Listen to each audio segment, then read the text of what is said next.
20,000 pages. I was just listening to Donald Trump, and he said that they have cut so many regulations that has cut up 20,000 regulations. That is absolutely amazing. What's even more shocking is that there are still regulations in place after ripping up 20,000 regulations. I don't even know how many regulations we have, but that is impressive, amazing, and depressing all in the same time. Welcome to How to Build a Tent, the podcast on how to make you successful. My name is Matt Williams. Thank you for listening to the show. My face is all cut up. My son has the sharpest freaking nails in the world. I was changing him the other day, and he stuck his finger up my nose and cut it with his razor sharp nails. My son might be Wolverine. It's crazy. My face is all cut up. It looks like I'm in an abusive relationship. So if you see me walking around and there's cuts all over my face, maybe you'll see me in the airport, flying to Atlanta today, and you see my face, just, pretend like they're not there and just say, hey, good to see you, and try not to stare at all the cuts that my son cut up. I heard that there's been some issues on the Fight, Laugh, Feast network with getting our podcast out, so I hope that you are hearing this. I hope that the issues are resolved and it didn't cause you too much stress, turmoil, or anxiety. I know that you get in a routine and you're listening to the show, and then if it's just not there, your life is empty inside. No, I'm just kidding. I hope that is not true. No show is that important. But again, I seriously do apologize for the Fight, Laugh, Feast channel issues that we were having. Before we get into the show, but I guess I should, the perfect segue to apologizing for the Fight, Laugh, Feast issues is to say we are part of the Fight, Laugh, Feast network. Go over to fightlaughfeast.com, put in HtBT in the memo field, and you'll get a HtBT mug on top of all the other great benefits. I saw an email while I've been traveling with a list of the new subscribers. Thank you guys so much for signing up. I really appreciate it. And for those of you who are already signed up, that is just absolutely amazing. That it really is just an encouraging, helps keep this show going. It is what motivates me to do the show while I'm traveling in a hotel room or at a friend's house. Now let me just tell you this. If you have the opportunity and the heart and desire to host people so that they don't have to stay in a hotel, it is such a blessing, let me tell you. When you start traveling, maybe it's the first time you travel, maybe you got a job where you're being able to travel for business for the first time. It's exciting, it's fun, you get to stay in a hotel, they have those cute little lotions, and maybe if you stay at like the DoubleTree, they'll give you a chocolate chip cookie at the counter, unless you start thinking digital and you are using your app to check in. Then somehow you don't get the cookie. For some reason, the cookie just doesn't make it through the app to your bedroom. But it's exciting when you're traveling for the first time. But when you get to a certain point when you're just traveling, the excitement of hotels really wears off. And when you are able to stay at somebody's house, especially if someone you know, or somebody that is incredibly hospitable and that is really just thinking of you, it is such a blessing. So I don't want to embarrass anyone that I'm staying at their house, but thank you so much. You know who you are for your hospitality. You've totally blessed me and my family, because for those of you who don't know, I'm traveling with my wife and son, and it has just been such a great blessing. So thank you so much for your hospitality. It is, the kindness that you guys have shared to me has been amazing, and I wish I never had to stay in a hotel again and I could just stay with people all the time. It's so worth it. So that's about that. All that to say is, if you have the gift of hospitality, please use it.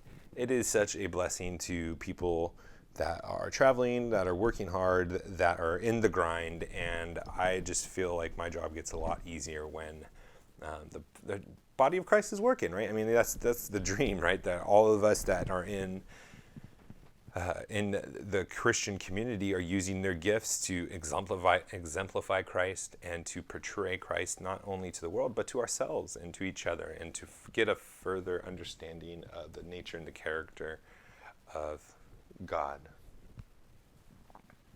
There's a lot of mergers going on right now. I don't know if you've heard of any. I got kind of excited. I had some stock in Raytheon, and I was excited. But it turns out the investors aren't really thrilled about this Raytheon United Technologies merger.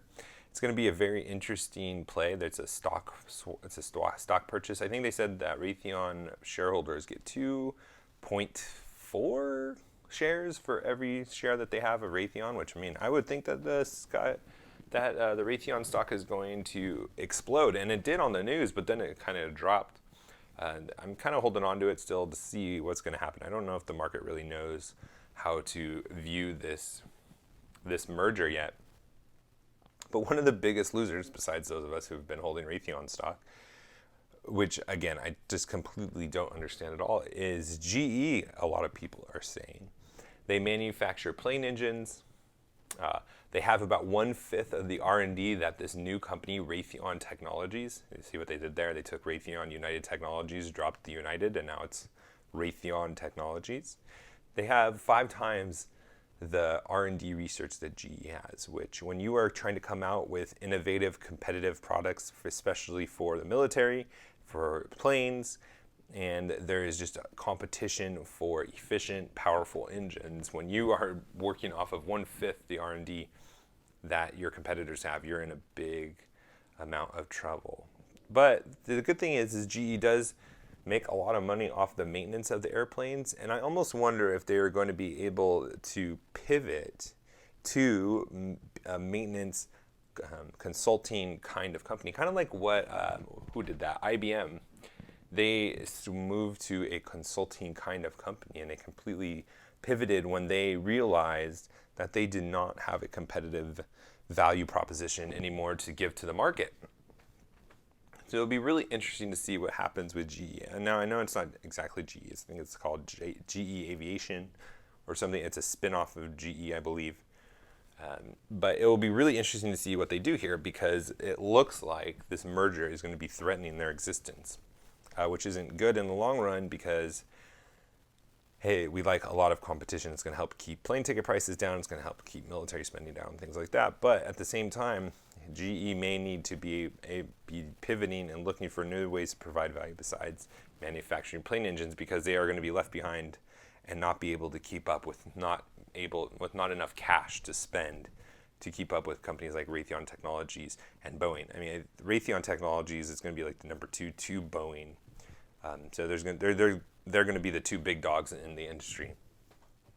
But I think this is going to be a great example of how a business needs to stay flexible and be able to respond to different factors that, even if you're not really like the reason for it, like bad things can happen to you in a business, bad things can happen to you, to the company you work for, that aren't your fault, that aren't the business's fault, but it's just how the market goes, and you need to be able to respond to them. And one of the key ways to be able to respond to these things well is to prepare for these kinds of things, anticipate them, try to think about what would be the worst case scenario for your competitors to do. What would be something that you would be exposed to vulnerabilities on, and how do you prepare, how do you hedge against that, how do you put yourself in a position where that is not going to be such a dramatic thing. Oh, excuse me. I just had a chip stuck in the back of my throat.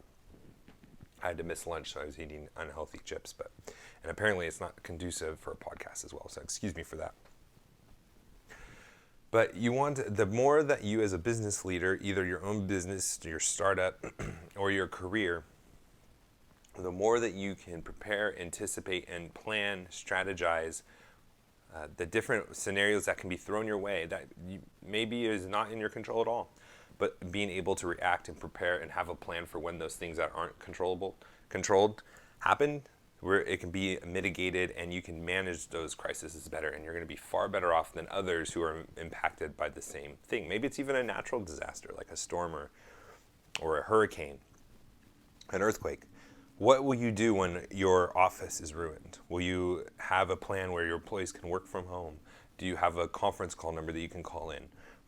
Like, even something like that is important to be prepared for. Another company that is just, I don't understand at all, it's called Beyond Burger. It's a plant-based meat substitute. I mean, come on. do we really think that this is going to be a sustainable thing? This has to be a fad, right? People, I don't know. Okay, maybe it is good. I don't know. I have no desire to taste it whatsoever. I am happy with my meat. I'm going to eat meat every day until I die. Lord willing, I don't know the purpose of living without meat. I'm just kidding. But apparently it's a $1.44 billion market to have a replacement for meat. I don't know about that, but it seems pretty crazy that people would want, I guess if you're a vegan for health issues or whatever, but I just don't see it as a big market. I don't know. But apparently some people are liking it, and it's doing a lot better than what people thought would happen of it. So what is happening?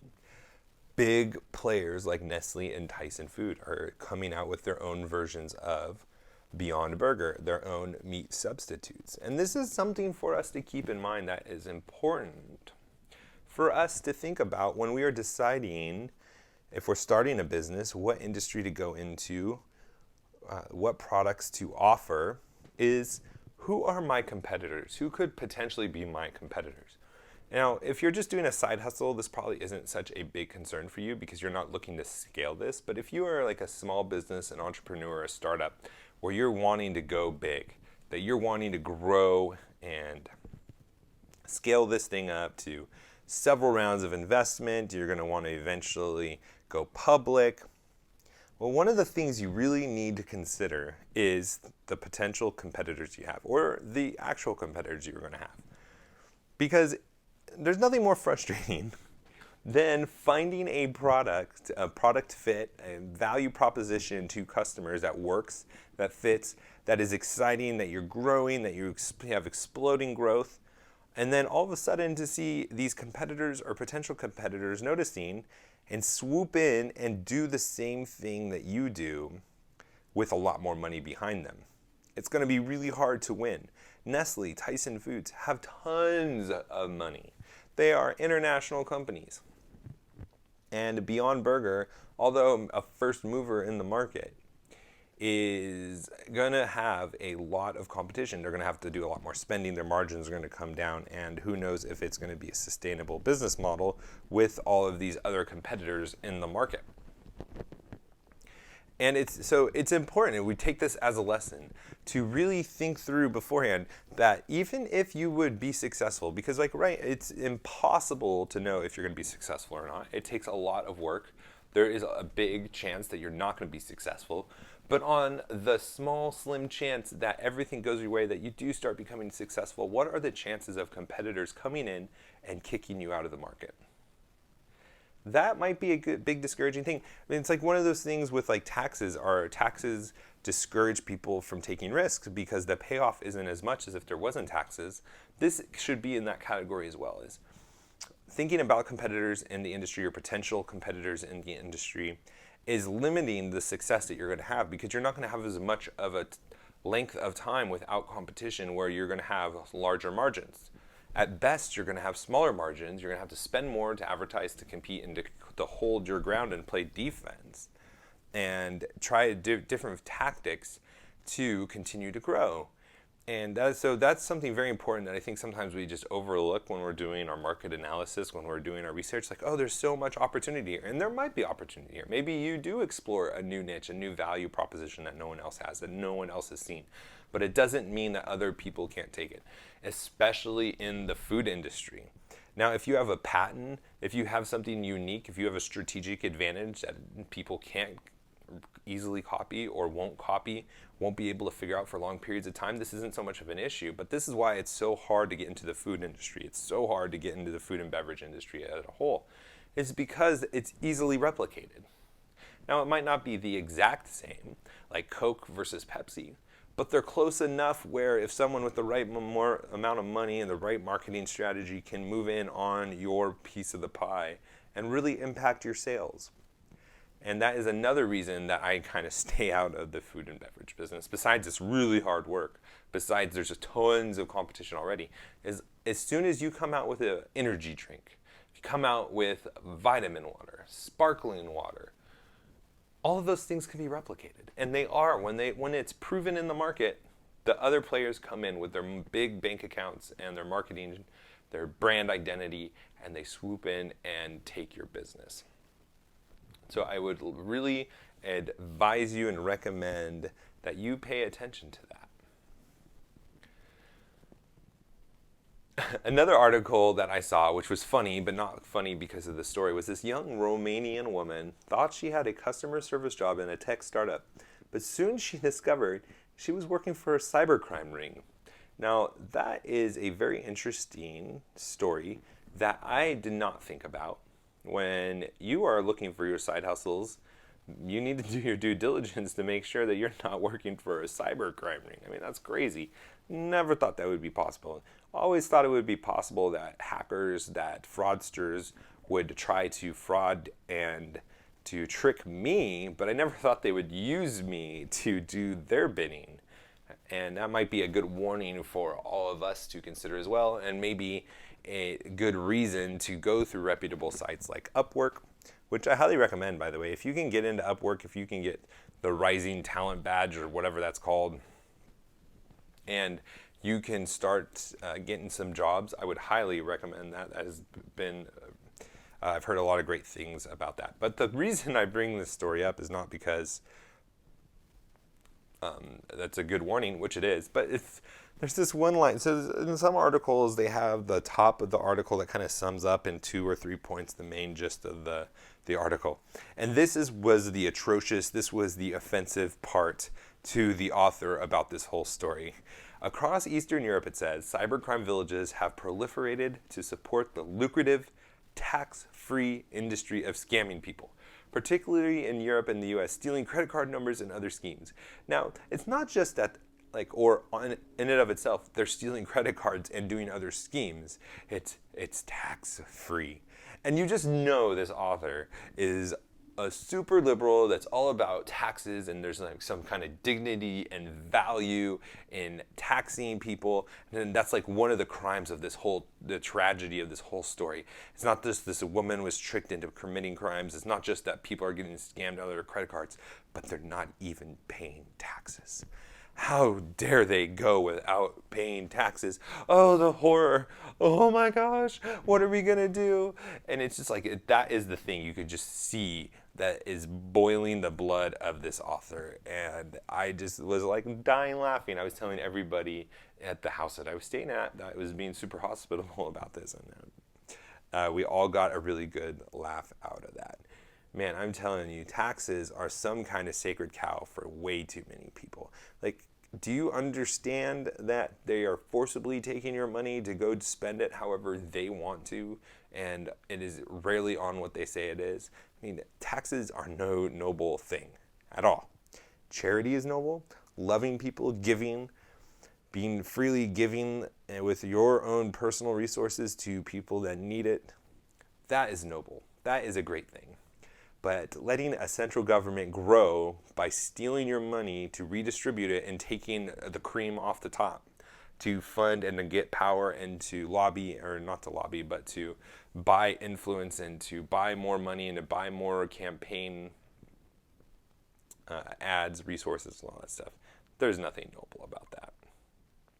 If you have any questions, comments, if you want to reach out to me, if you can even hear me, if you're having any issues with the show, please let me know. Matt@howtobuildatent.com is where you can email. Please subscribe and share the show, tag the show at How to Build a Tent on the social media sites, especially mine's. That is the site that is not censoring us right now, which is a good thing. I can't believe that YouTube went after Steven Crowder. That was been in the news last week, and I was just kind of reading up on that because I've been kind of out of the news. I've been traveling and working and been in all-day meetings. Man, it is coming out to be an all-out war, and the gloves are coming off. And we need to fight. We need to be prepared. That's why it's important to be investing, to being successful, to supporting conservative Christian programs, shows, and all of the things that you feel God is leading you to, because we are in a war and it is a battle and we need to get involved. Too many Christians do not realize that we are in a battle, and that is a tragedy. So shake your fellow Christians up that are out of the game, that are checked out, that don't think that we are in a spiritual battle. Show them Ephesians 6 that it assumes that we're in a battle, and get them involved, get them engaged, and let's go out and be successful together.